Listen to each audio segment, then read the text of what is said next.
साहब और मैंने रिक्वेस्ट की थी, दरख्वास्त की थी कि सहाफ़त और सियासत के ऐसे अलमबरदार और मीनार यहाँ पर मौजूद हैं जिनसे हम सीखते हैं, जिनसे हम रोशनी लेते हैं। सो इनके सामने क्या बात करने की मजाल की जाए, लेकिन बहरहाल यकजहती का इजहार करना है। एक मिसरा पहले और उसके बाद फिर मुख्तसर सी बात। जो पीका का कानून है, पूरे पाकिस्तान की सहाफ़ी बरादरी, सिविल सोसाइटी यक ज़बान है कि ऐसे दस्तूर को, सुबह बेनूर को मैं नहीं मानता, मैं नहीं मानता।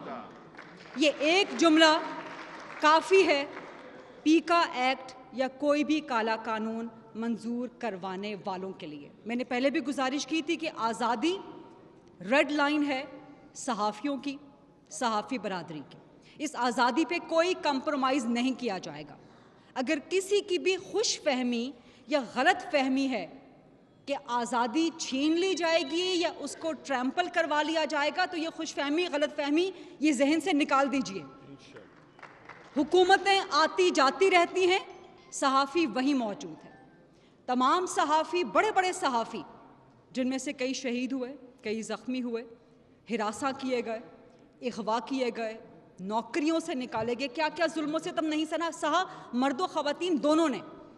लेकिन जो आज़ादी की मशल थी, जो आज़ादी की शमा थी, नस्ल दर नस्ल मुंतकिल होती चली गई और ये मुंतकिल होती रहेगी।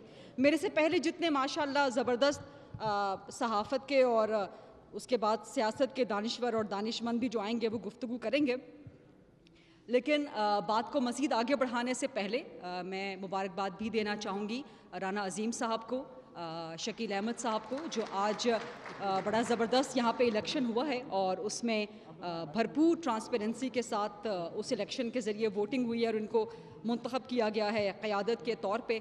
सो इतनी सी गुजारिश करनी है मैंने कि इस पीका एक्ट को अब सहाफ़ी और मेरा ख़्याल है कि दाद देनी चाहिए जिन्होंने इस कानून को मंजूर करवाया है।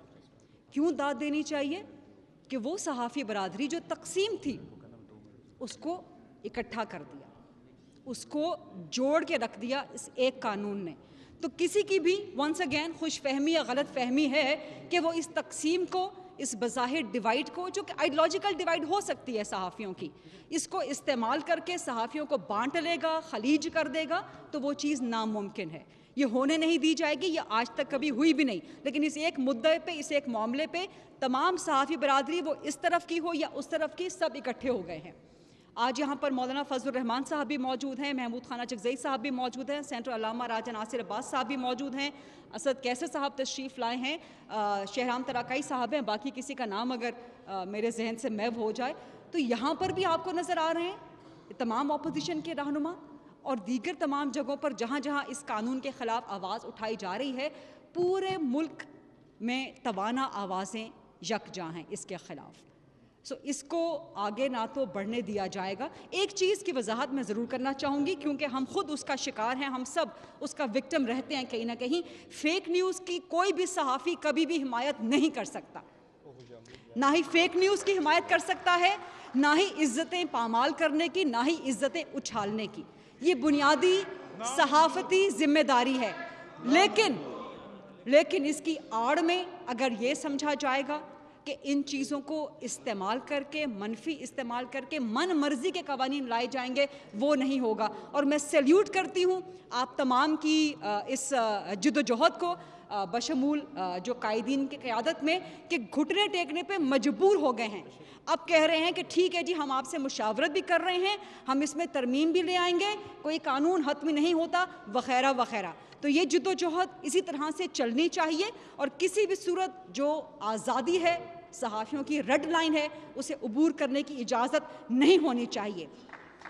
मैं भी खाइफ नहीं तख्ताएदार से, मैं भी मंसूर हूँ, कह दो अग़ियार से। क्यों डराते हो जिंदा की दीवार से? कहते हैं कि पीका कानून के तहत आपको जेलों में डाल देंगे। क्यों डराते हो जिंदा की दीवार से? जुल्म की बात को, जहल की रात को मैं नहीं मानता, मैं नहीं मानता। बहुत शुक्रिया।